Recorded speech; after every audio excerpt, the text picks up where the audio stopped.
Good afternoon বন্ধুরা। আজকে আমি তোমাদের সাথে শেয়ার করতে চলেছি সবজি দেওয়া ডাল।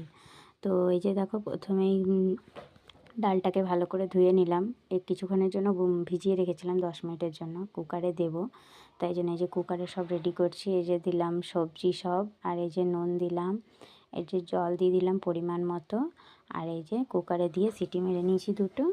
এবার হচ্ছে কড়াইয়ের মধ্যে তেল দিয়ে ওর মধ্যে দিয়ে দিচ্ছি একে একে জিরে, গোটা জিরে, শুকনো লঙ্কা ফোড়নে দিয়ে। আমি যেহেতু হলুদটা কুকারে দিই না, কারণ হলুদটা কুকারে দিলে কুকারটা পুরো হলুদ হলুদ হয়ে যায়, আমার ভালো লাগে না, তাই জন্য হলুদটা আমি পরে এই যে তেলের মধ্যে ফোড়নের সময় দিই। তো এই যে হলুদটা দিয়ে নাড়াচাড়া করে নিলাম। এবার হচ্ছে ডালটা দিয়ে দেবো।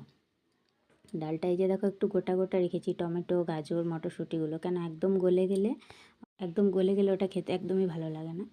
তো এরকম করে ডাল কার কার পছন্দ তোমরা কমেন্টে জানিও। আমার তো সবজি দেওয়া ডাল খুব ভালো লাগে, আমার বড়ও খুব ভালো খায়।